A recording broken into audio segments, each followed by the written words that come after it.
Isang general ng militar ang bumuwelta kay Pangulong Ferdinand Cuting Jr. sa isang kontrobersyang na pagsisiyasat ng ebidensya ng umano'y katiwalian. Sa isang press conference na ginanap kahapon, ipinakita ni General Antonio Reyes ng mga dokumento at ebidensyang magpapatunay sa mga iligal na gawain na kinakasangkutan umano ni Pangulong Cuting. Ayon kay General Reyes, matagal na siyang nag-iimbestiga at hindi na niya kayang palampasin ang mga anomalya sa pamahalaan. Inilabas si General ang mga detalyadong ulat ng mga transaksyong pinansyal na nag-uugnay kay Pangulong Cuting sa ilang mga negosyanteng nasasangkot sa mga korupsyong may mga questionableng aktibidad. Kabilang dito ang mga bank statement, mga kontrata at email na nagsasaad ng pagkakasangkot ni PBBM sa mga korap na aktibidad. Ayon pa kay Reyes, ang mga ebidensyang ito ay dumaan sa masusing verifikasyon at handa siyang humarap sa anumang legal na aksyon upang mapatunayan ang kanyang mga aligasyon. Agad namang naglabas ng pahayag ang Malacanang na tinatanggihan ang mga paratang ng general. Ayon sa tagapagsalita ng Pangulo, ito ay isang hakbang lamang upang siraan ang administrasyon ni Pangulong Cuting.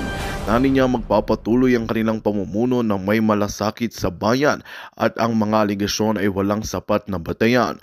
Patuloy ang pag-aantabay ng publiko sa mga susunod na kaganapan habang nagkakaroon ng mas malalimang imbestigasyon ukol sa isyong ito. At yan nga ang balitang ating pagkakatutukan. Ngunit bagong lahat, siguraduhin mag-subscribe at ihit ang notification bell para sa patuloy na pagtutok sa mga sulyap ng bagong balita sa tunay na boses ng masa.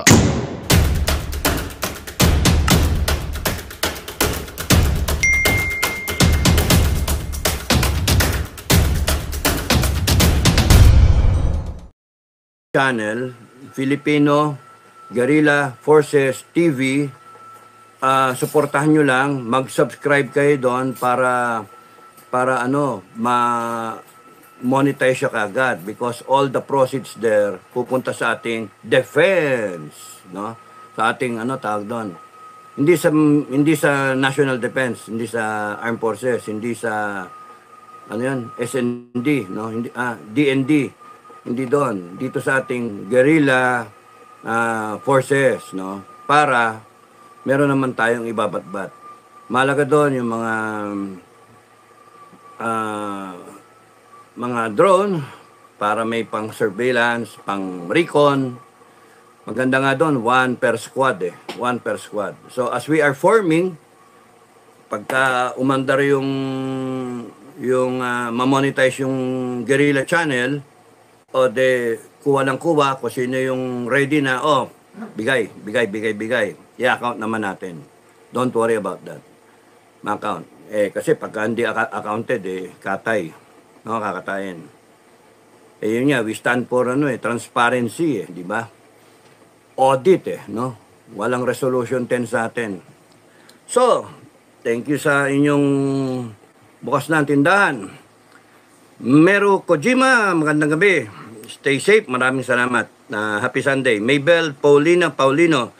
Good evening, Kapdado. Always here and very eager to watch and listen to you. Maraming salamat. Thank you. Alam nyo, nakaka-inspire kayo Pagka nagko-comment kayo ng ganyan, kahit kay Commander Metran, no, o kaya kay General Macanas, nakaka-inspire sa amin na, sige, tuloy-tuloy lang, no? Ngayon, yung mga troll, pagka nag-comment kayo negative, nakaka-inspire lalo sa amin. Kasi, pag kami mga troll na nagko-comment ng negative, ibig sabihin, may instruction sa kanila. Birahin nyo ng birahin yan. Ibig sabihin, we are hurting. We are hurting or driving home our point. Kaya, mentras na may nagtotroll, ibig sabihin yun, kinakabahan yung administration o kaya worried yung administration. So, yung trolls, sign talaga yan, psychological sign yan na merong kinakabahan o merong nasasaktan.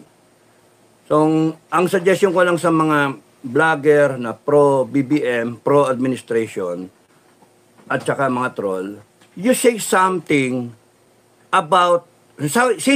good about BBM, say something good about the government, accomplishments. Hindi yung bibirahin ninyo yung mga vlogger, yung pe-personalin ninyo.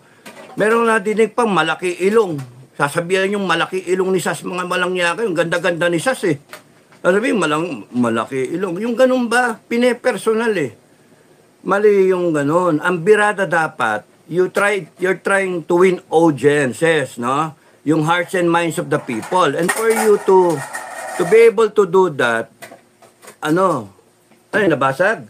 Sorry Dinig yung eh. Nahulog daw.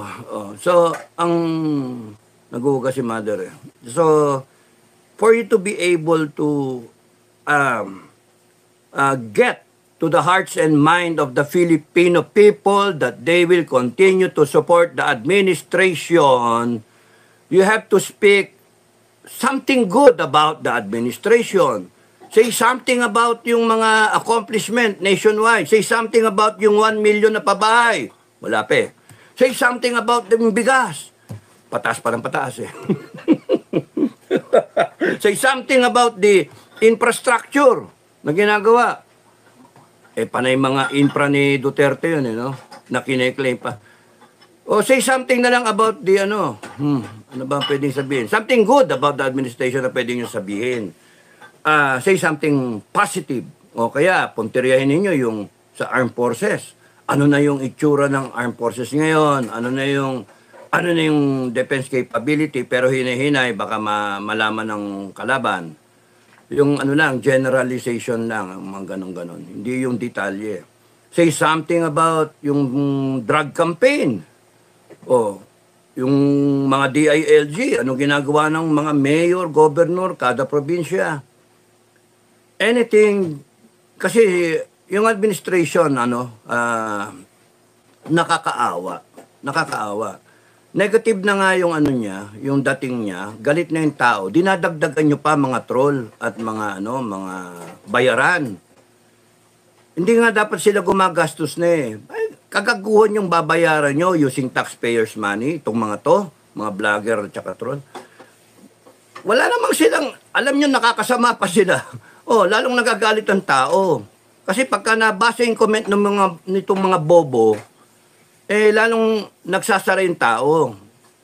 It is really, hindi pwedeng, personalingin yung mga vlogger na maka Duterte, meron silang mga sinasabi, mga batikos. Mas maganda, banatan ninyo, huwag niyong personalin yung nagsasalita kayo negative about Sara, kitang-kita naman sa survey na number 1 si Sara. No? So, say something nice. Ganon. Para you will be able to draw yung atensyon ng mga tao na yung lalo na yung mga undecided, mas way na maniwala sa administration. Unahan lang yan sa sa audience eh. Pagka-boring ka, walang ano yung content mo, walang latoy-latoy, panay-paninira, may inis yung tao. Kaya mas maganda yung positive ang approach, no? Okay. Tinuturuan ko kayo para isang bansa lang naman yung atin eh, no? It is still your freedom and your right to say what you want. Pero pagka kayo tumanggap na kasi kayo ng pera, parang pangit na no? And then para lang ma-twist nyo yung paniniwala ng tao, hindi nakakasama kayo lalo, nakakasama kayo sa bansa natin. Mas maganda, kayo. Ano na ba nangyari dyan sa NFA? Ano na nangyari sa Kadiwa? Ano na nangyari sa food security? Ano na nangyari sa disaster relief and rehabilitation natin? Are we prepared? Ano nangyari sa flood control? Ano nangyari sa mga road rage? Ano nangyari do sa yung namaril? Paano? So show something that the administration, the government, the agencies under this administration ay hindi mga bangag, hindi natutulog, hindi aanga-anga, hindi pera-pera lang. Show something about Congress. Yung isipin nyo lang, ano ginagawa nitong isang congressman na to? Anong ginagawa ng mga senado, yung senador? No? Hindi yung panay birada kayo. Pinapakita nyo, takot na takot kayo sa Duterte. Hindi pa nga nagsasalita yung mama na mag-EDSA na tayo. Naku, matakot kayo pagka sinabi ni Duterte, o lahat ng Pilipino na naniniwala sa akin, mag-EDSA na tayo. Tapos harang-harangin pa yung maisog rally. Di ba kaya nun, sasabihin ng mga taga-ibang bansa, ba't kayo dito nagrarally sa ibang bansa? Bakit doon sa Pilipinas? Naka-negative na naman yon. Ibig sabihin, walang freedom of expression sa Pilipinas. Kaya nagrarally sa abroad. Di ba? Backfire na naman. Kaya nga, self-destruct kayo. Hindi kinakailangan ng mga destabilizer na mga tao. Hindi kinakailangan kasi you are self-destructing sa totoo lang. No? Tapos, nakalimutan na ng administration at kayong lahat sa government, no, na elected, appointed, dahil sa taong bayan, kaya kayo nakapwesto. Dahil sa taong bayan, kaya kayo sumusweldo. Di ba? Mga hayop kayo, dapat ang utak ninyo talaga, ang pagsilbihan taong bayan. Hindi nyo isusuppress ang taong bayan. No? Hindi nyo isusuppress. Kami ni Commander Metran, no? Hindi nga lang namin pa makasama si General Mamacanas babysitter babysitter nagpapalit ng lampin no. So enjoy na lang niya. Ngayon, Maki, kamusta na? Kamusta lang. So yun yung hindi namin kinakailangan mag-isip man lang ng magrevolusyon. Sige, lahat ng may baril. Ganon, yung gaganunin namin tong administration. Kung ayaw ng armed forces, kami na lang, lahat na retirado. Punta tayo sa kalsada. Puta ka na, tarantado kayo. Wala nang no more Mr. Nice Guy. Gusto nyo civil war? Civil war tayo. Hindi na kami kinakailangan magganon. Because ayaw namin ng gulo Ayaw namin ng gulo. Nagse-self-destruct naman tong gobyerno. Yun ang problema.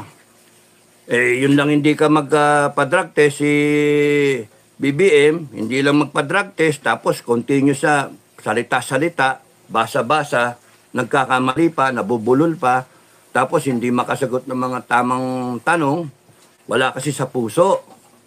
Yun yung tapos yung napapalpak pa tayo dyan sa West Philippines, di malaman ko, ano ba talaga? Ewan ko ba, ano bang ginagawa ninyo? Kukuha ka ng mga investor. Biyahe. Spending people's money. Kala ninyo, inyo yung pera, biyahe kayo.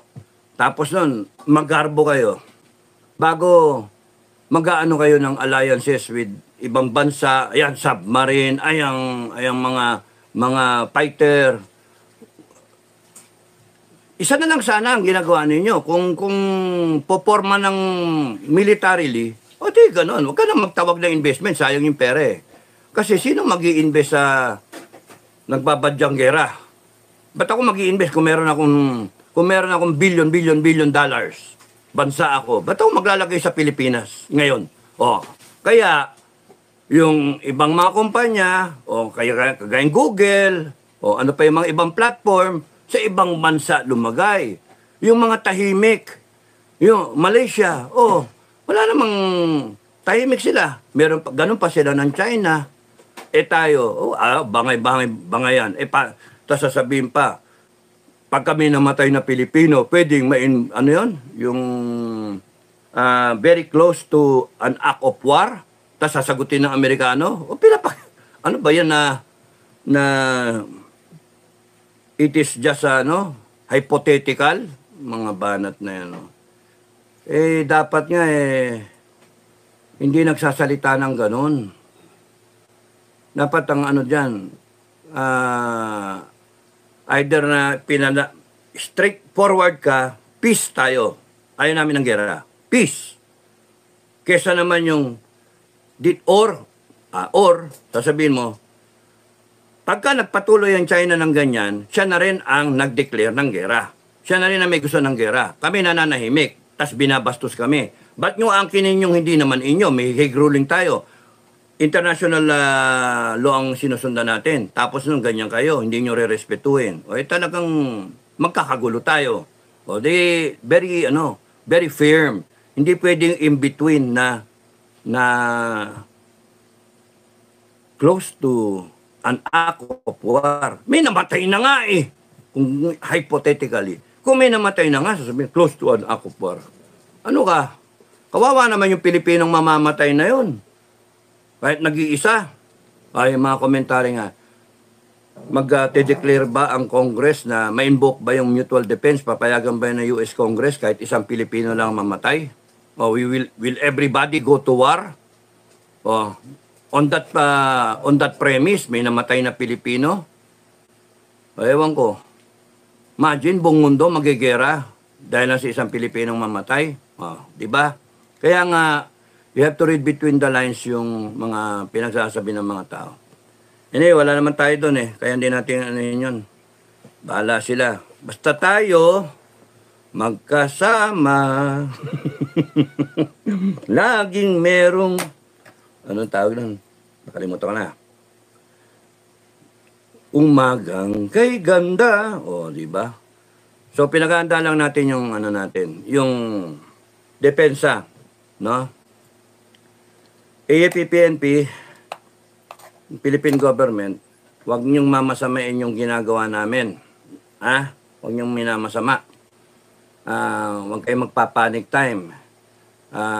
That's why I want an update kung ilan yung nagbo-volunteer. That's a sign. Kunyari, merong 100,000 na nag-volunteer na.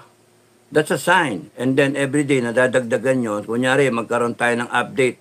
Week on week, o kaya twice a week na update. Parang morning report namin. Morning report na ilan yung tropa na available, ilan yung naka-on leave, etc. etc. Ilan yung ano natin. Not specifically na per province. Huwag na nating sabihin yan. Yung total lang ako interested sa total. No? Yung per province breakdown, hanggang kay ano na lang yon, hanggang kay Commander Metra na lang yon. Ang interest lang natin ng taong bayan is yung total. That gives us an assurance kasi. No, wow. Kasi alam naman ng taong bayan one platoon initially per barangay translated to 42,000 times 30, around 1.2 million. So that gives our viewers, our people, ng taong bayan, an idea kung lumalapit ba tayo doon, di ba? So, taong bayan, ang request ko lang, lalo na dito sa subscriber ng Pinoy Survivor, kayo, mga follower, mag-subscribe kayo dun sa Filipino Guerrilla Forces TV. No? Isa pa lang yung naka-upload doon. Tapos noon, mag-upload ako bukas. No? And then, parang kwento-kwento. Hanggang sa ma-ready na at mapadala na sa akin yung mga storyline ng mga commander na bibidyohan ninyo, mga commander, kahit kung gusto ninyo, picturean ninyo. Kung kayo, group shot. Kahit i-block nyo na lang yung mga mata-mata, pero what's the point? Diba? So what? Makilala tayong lahat. Okay lang. We want to be known. Anong gagawin? Okay lang yon. Pero for your safety, kahit ninyo yung mga mukha, yung i-blockin nyo yung sa mata, no? Para hindi recognizable. Or maglagay ng mga hood, no? Maghuhoodie. Ganun. parang si Obi-Wan Kenobi, no? O parang si sa Star Wars, no? Mga nakaganyan lahat. Tapos panay mga guerrilla, no? Whatever, maglagay na scarf, panyo, cowboy. Ang mahalaga doon yung group shot makita, yung dami na. Anong lugar yan? Hindi na namin sasabihin. Basta, pa-plus ko lang, ito, isa to. Sasabihin ko lang, ito sa Visayas to, ito sa Luzon to, ito sa Mindanao. Yeah, guessing game. Hindi nyo alam kung saan, basta ito na, ito Visayas to, Visayas. Mindanao. Luzon. Yung pa isa-isa, Luzon. ito sa Quezon City. Ilan yan? Iisa. Dadalawa. Nasa Congress tsaka sa Senate ibe. Ay, nako. Yung mga congressman tsaka senator, kung gusto niyo mag-volunteer din sa ating guerrilla force, open. You're welcome. No, gusto niyo maging commander, sabihin niyo lang. Sabihin niyo sa akin. And we will make you a commander, and I will make sure na mabibirgin kayo sa actual na combat. Pagka nagkagulo talaga, kunyari, isang senator. Commander senator, halika. Gusto mo ba talaga makaramdam ng maka-experience? Sama ka sa akin, babadihan kita. Okay lang ako mamatay, okay lang, para ikaw, maging ganap na lalaki, ganap na tao ka, no, ganap na commander. Kasi may mga susunod sa'yo dahil sa senator ka, congressman no? Sasamahan ko kayo. Okay, pasasamahan ko kayo kay Commander Metran o doon sa iba nating mga commander. Samahan nyo nga ito, badihan nyo. Hindi, ako na lang. Baka mamaya mapahamak pa. Ako na lang ang babadi dito sa mga to. Congressman, Senator, yung mga, sino pa ba? Wag na yung mga judge kasi pang mga pang paglilitis yan no? Yung na lang, mga cabinet secretary, mga department head, yan. Volunteer kayo. Pang magpalista kayo, magpakilala kayo sabihin nyo, ako si Huwag kayong mag-aangas Malasing kayo dun sa mga commander natin Huwag nyong babastos-bastos yung mga commander Kasi in time of war, ang masusunod yung mga commander. Hindi pwedeng maangas na politiko ko, mayor ako. Hindi pwede ganun Huwag kayong mag-angas-angas kahit may mga rangko kayo sa reservists na AFP, huwag kayong aangas-angas sa amin Kasi ang directive ko, hindi pwede siga-siga dito. Mapapahamak yung buong grupo dahil sa kagaguhan ninyo. Kaya susunod kayo kung ano yung order mula sa itaas hanggang baba. May artikulo 1 tayo May 2, 3, 4 pa. Hanggang 20. Artikulo 20. Kaya hindi pwedeng angas-angas dito. Pero kung gusto ninyong makatulong talaga sa bansa natin, hindi lang kayo mga porma-pormang mga politiko, mag-enroll kayo sa amin. Parang parang eskwelahan. Mag-enroll kayo.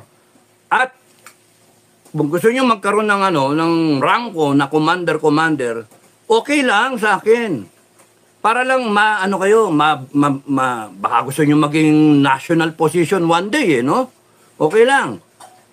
Para mapakita ninyo, mailabas natin, no? Mailabas natin yung spirit of being a true patriot, no? A true Filipino, na talagang you mean what you campaign for. Para sa mga taong bayan kayo, yung ganun. Para sa Pilipinas kayo. Babadihan ko kayo talaga. Punta tayo. Siguro 7 tayo, samahan kita. Parang ako yung sa training, ang tawag namin doon, ako yung umpire no? Ako yung instructor. Nandun lang ako. Nanonood lang ako. Nanonood ako. Tapos may tao ka, mga ex na sundalo siguro para safe ka naman, pwede, matatanda na rin. Haluan natin ang mga bata. Tapos kunyari si Senator. Kita mo yung kampo na yun? Sige, larga vista. Ilan? Sabihin. Commander, 100. Match na match. 7, labas 100. Alam mo na yung gagawin mo? Sige, gapang. Makikigapang din ako sa'yo. Tapos, baka mamay ko paunang tumakbo senator o congressman, mayor. Baka kayo pa maunang to. Pagka tumakbo kayo, I will shoot you. Kawardis yun, I will shoot you. Ako mismo, I will not hesitate. And my instruction sa mga tao, pagka tumakbo yung commander ninyo, yung official ninyo, tumakbo, you shoot him. Ano yun? Ano yun? Execution na talaga yon. Tatakbo ka, enkwentro, kalaban, na state of war tayo. Si senator, nako, o kaya congressman, mayor. Ngayon, pakita nyo yung angas ninyo, pakita nyo yung siga ninyo, pakukulong nyo sila Celis at saka si Badoy. Tingnan natin yung angas ninyo. Pinapahanap nyo si Pastor Kibuloy. No? Ang dami yung ganyan-ganyan. Sige, gawin ko kayong commander. Volunteer kayo sa amin. Gawin ko kayong commander. Pagka nandyan na yung gera natin, sige. Anyway, binoto nyo yung gera no? Kasi hindi naman magkakagera kung sinabi ng Presidente BBM na I am requesting Congress and Senate to vote on a declaration of state of war. Boto kayo 3/4 Yun na sa konstitusyon natin. Kung binotohan nyo, maggago kayo. Commander kayo sa amin. Punta kayo sa akin, ha? Punta kayo, recruited kayo. Gawin ko kayong talaga. Platoon leader o kaya team leader. No. Ngayon, kung reservist kayo sa armed forces na colonel, dito sa amin, doon ka sa pinakamababa. Teniente kamote, no? Commander, lieutenant, no? Tignan ko na muna kung if you are good to lead the unit. Pagka pumasa ka doon, sige, next rank higher ka na, lieutenant, ka na? Captain ka na, o first lieutenant. Pagka okay ka na, gawin pa kitang battalion commander. By order, talaga may order tayo para you rise from the ranks. And then later on, after the war, pwede mong i-display yung mga medalya mo. Sabi mo, yan hero ko, hero. Ano yan ni Commander Dado, Ano yan? Yung issued yung order. Ay, naku talaga kayo. Tingnan natin yung angas ninyo. Pero pagka kayo tumakbo, authorize ang mga tao ko, bariling kayo. No? Na tumatakbo kayo. Walang senator, congressman. Yung duwag, binabaril. No? Iwanan mo yung tropa, meron kayong lulusubin, doon kayo magpapakita ng takot, yung angas ninyo, I will cite you for contempt. Bastos ka, sino ka? Wala ka respeto sa congressman, wala ka respeto sa senador. You are cited for contempt. Any second demotion? Second demotion nyo ba? Tingnan natin yung angas ninyo. Kasama nyo yung taong bayan na lumaban. At pag kayo nagpakita ng pagkaduwag, babarilin kayo ng tao. Authorized. Ganun sa guerrilla Authorized. Ang hirap kasi sa mga politiko, nagtatapang-tapangan kayo, maangas kayo, na pwede nyo pigilin ang gera. Pwede nyo ilagay sa maayos ang Pilipinas. Pwede ninyong sagipin ang taong bayan. Saka paghihirap, sagipin nyo sa droga na nag-uusbungan na buong bansa natin. Hayop kayo. Anong pinagagawa ninyo? Papayaman kayo?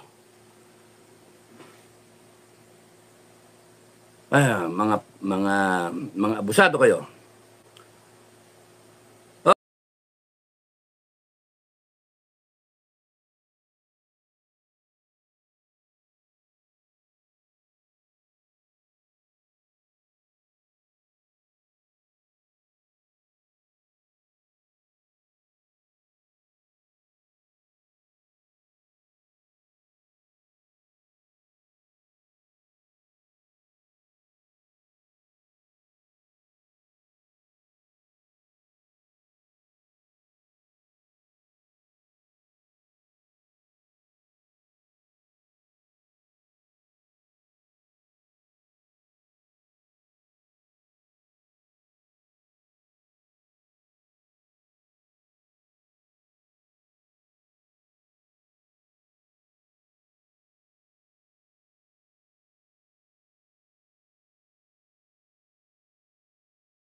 Magandang balita ang hatid namin sa inyo ngayong araw. Sa pagtatapos ng aming balitaan, nagbigay kami ng mga mahalagang impormasyon. Maraming salamat sa pagtutok at pagsuporta sa aming programa. Huwag kalimutang manatili sa mga susunod na araw para sa mga bagong balita at mga kwento na dapat nating abangan.